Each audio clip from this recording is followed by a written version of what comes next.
दोस्तों, कहानियां एक ऐसी जिंदगी की कहानी बयां करती है जिसमें शांति और सुकून मिलता है। गौतम बुद्ध की शिक्षाप्रद कहानी हमें अपने लक्ष्य को पाने के लिए प्रेरित करती है। ये कहानियां सीख देती है जिसे हम अपने जीवन में अपनाकर अपने जीवन को सफल बनाते। गौतम बुद्ध कहते हैं, अगर आप दूसरों के लिए दिया जलाते हैं तो यह आपके रास्ते को भी रोशन कर देता है।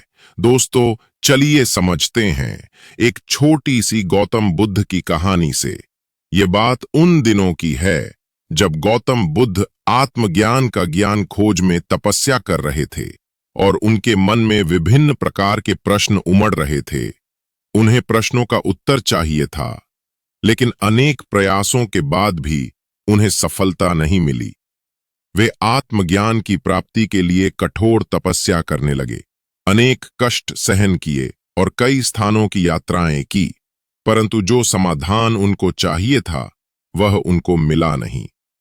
एक दिन गौतम बुद्ध के मन में कुछ निराशाजनक विचार आने लगे और वे सोचने लगे कि धन, माया, मोह और संसार के भी समस्त वस्तुओं का भी त्याग कर दिया, फिर आत्मज्ञान की प्राप्ति नहीं हुई, और क्या मैं कभी आत्मज्ञान प्राप्त कर सकूंगा, और मुझे आगे क्या करना चाहिए।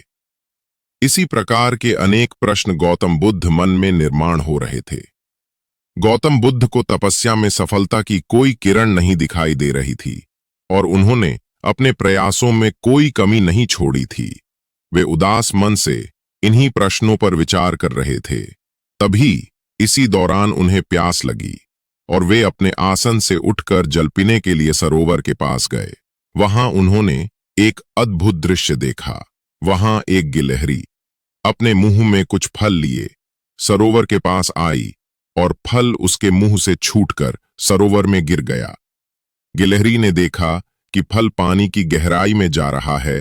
तभी गिलहरी पानी में छलांग लगा दी और उसने अपना शरीर पानी में भिगोया और बाहर आई, और बाहर आकर उसने अपने शरीर पर लगा पानी झाड़ दिया और दोबारा सरोवर में कूद गई। उस गिलहरी ने यह कार्य करना जारी रखा। बुद्ध उसे देख रहे थे, लेकिन गिलहरी इस बात से अनजान थी और वो लगातार अपने काम में जुटी रही। तभी बुद्ध सोचने लगे, ये कैसी गिलहरी है जो सरोवर का जल कभी नहीं सूखा शेंगी, लेकिन इसने हिम्मत नहीं हारी और वो पूरी शक्ति लगाकर सरोवर में खाली करने में जुटी है। अचानक गौतम बुद्ध के मन में एक विचार का उदय हुआ। ये तो गिलहरी है, फिर भी ये अपने लक्ष्य को प्राप्त करने में जुटी हुई है, और मैं तो मनुष्य हूं। आत्मज्ञान प्राप्त नहीं हुआ तो मन में निराशा के भाव आने लगे। अब मैं पुनः तपस्या में जुट जाऊंगा। इस प्रकार गौतम बुद्ध ने गिलहरी से शिक्षा प्राप्त की और तपस्या में जुट गए। फिर एक दिन वो भी आया जिस दिन उन्हें आत्मज्ञान प्राप्त हुआ।